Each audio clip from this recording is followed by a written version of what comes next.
विधानसभा चुनाव 2022 को लेके इस समय हलचल मची हुई है। सभी दल अपने अपने जीत की दावेदारी कर रहे हैं और जनता को लुभाने के लिए बड़े बड़े दावे कर रहे हैं, परंतु जनता को कौन भाता है यह 10 मार्च को पता चलेगा। लेकिन इस समय चल रही चुनावी उथल पुथल में जिला देहरादून की हॉट सीट चक्राता विधानसभा में किस दल की क्या स्थिति है। विधानसभा चुनाव 2017 में भाजपा ने रिकॉर्ड 57 सीटों पर जीत हासिल की थी। वहीं चक्राता सीट मोदी लहर में भी भारतीय जनता पार्टी जीत नहीं पाई। भाजपा प्रत्याशी के रूप में श्रीमती मधु चौहान मैदान में थी। चक्राता सीट से कांग्रेस के मजबूत उम्मीदवार के रूप में प्रीतम सिंह एक बार फिर मजबूती के साथ खड़े हैं और वहीं भारतीय जनता पार्टी ने मधु चौहान का टिकट काटकर इस बार बॉलीवुड सिंगर जुबिन नौटियाल के पिता रामचंद्र नौटियाल पर बड़ा दांव खेला है। परंतु यहाँ पर भाजपा के अंदर सब कुछ ठीक नहीं चल रहा है। यही कारण है कि यह दांव कमजोर भी हो सकता है। इसलिए चक्राता सीट पर भाजपा के लिए जीत की राह कठिन होती दिख रही है। हालांकि यहाँ पार्टी के अंदर मची हलचल से निपटने के लिए भाजपा कोशिश में लगी हुई है, मगर अगर नाराजगी कम नहीं होती है तो उसका नुकसान पार्टी को उठाना पड़ सकता है। दरअसल इस बार पार्टी ने अपनी नीति में कई बदलाव किए हैं, जिसके चलते ज़्यादातर नेता पार्टी से नाराज है। वहीं इस सीट पर आम आदमी पार्टी और बसपा एवं कुछ युवा निर्दलीय उम्मीदवार भी मैदान में है, जिनके जनता के बीच अच्छी पकड़ है। देखने वाली बात होगी कि कांग्रेस का अवैध किला सुरक्षित रखने में प्रीतम सिंह कामयाब होते हैं या रामचंद्र नौटियाल कमल खिलाने में कामयाब होते हैं। आइए आपको दिखाते हैं कि क्या कहना है इन दिग्गजों का।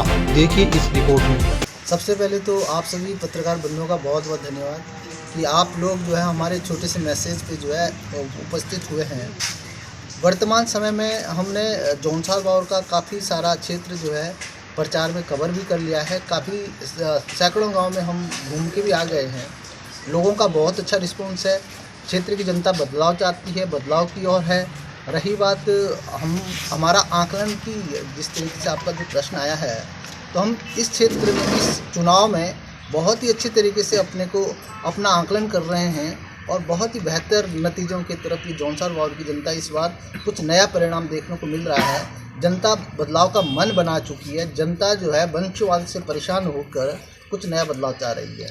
सर ये बताएं कि आपको आज प्रेस कॉन्फ्रेंस के लिए क्यों मजबूर होना पड़ा है? आज जो मेरा प्रेस कॉन्फ्रेंस का वैसे मुख्य जो उद्देश्य था वो सिर्फ इतना था कि हमने जब चुनाव प्रभारी जो है, हमने कुछ चुनाव प्रभारी भी नियुक्त किए हैं, वो नाम आप लोगों के समक्ष जो है सार्वजनिक कर दें। भारतीय जनता पार्टी ने सिपाही के रूप में मुझे यहाँ भेजा है। 65 साल का किला भेदना नहीं, गिरा देना, ध्वस्त कर देना इस बार, और ये ध्वस्त होगा। 65 साल में यहाँ एक पार्टी एक परिवार, और यहाँ पूरा क्षेत्र आज बर्बादी के कगार पे खड़ा है। यहाँ रोजगार की कोई सुविधा नहीं है, यहाँ कोई पर्यटन का स्थल नहीं है, यहाँ अस्पतालों की हालत बहुत ही दयनीय हालत है। पूरे 1135 किलोमीटर के इस भूभाग पर एक एक्सरे की मशीन नहीं है 75 साल की आज़ादी के बाद। और विधायक जी ने 2002 में कहा कि मैंने निर्देश दे दिए कि जौनसार बावर को स्विट्जरलैंड के तर्ज पर विकसित किया जाए। जरा मैं आप लोगों से आग्रह करूंगा, हाथ जोड़ के मीडिया के बंधुओं से, उन विधायक जी से ये पूछिए कि ये घोषणा किसको दिया आपने निर्देश, और वो निर्देश है कहाँ? मीडिया को तो दिखाइए। 20 साल से लोगों का मूर्ख बना रहे हैं, झूठी घोषणाएं और करप्शन इतना, ठेकेदारी खुद कर रहे हैं। क्या नहीं है जो यहाँ विधायक की निधि के पैसे कैश निकाल करके बांट रहे लोगों को, परिवार के पीछे बांट रहे हैं, और ऐसे बांट रहे हैं कि विकास के लिए नहीं, काम मत करो, बस ले लो, चुनाव में काम करो।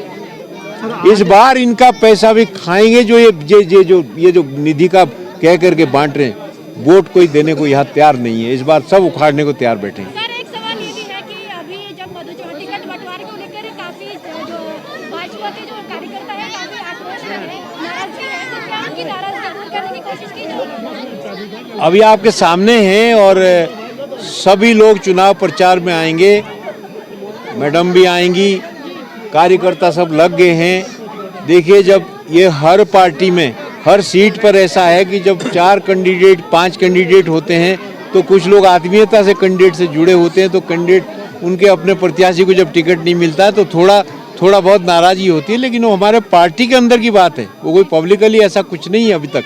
आप कुछ आया है तो आप बताइए, हमें तो कहीं कुछ ऐसा सामने आता नहीं है। और सारी पार्टी हमारी सारे 4 मंडल यहाँ पड़ते हैं, सब लोग काम में लग गए, सब लोग प्रचार में लग गए।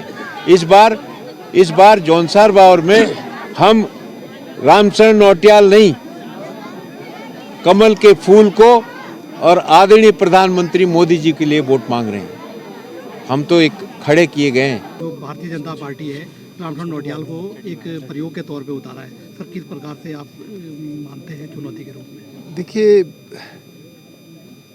इस राज्य के गठन के बाद जब भी विधानसभा का चुनाव हुआ तो चक्रोता के लोगों ने कांग्रेस में विश्वास व्यक्त किया, कांग्रेस को जिताने का काम किया। इसके लिए मैं चक्रोता के लोगों का बहुत बहुत आभार व्यक्त करना चाहता हूँ, उनको धन्यवाद देना चाहता हूँ। भारतीय जनता पार्टी चुनाव मैदान में है, उन्होंने अपना प्रत्याशी उतारा है, स्वाभाविक बात है, वो अपनी बात कहेंगे, कांग्रेस अपनी बात कहेंगी।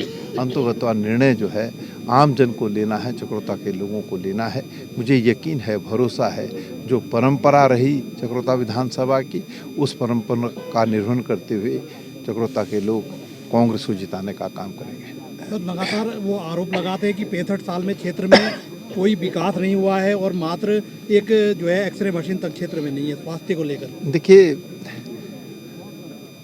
राजनीति में है, हम हर 5 वर्ष बाद जो है इम्तहान देते हैं और जनता फैसला लेती है।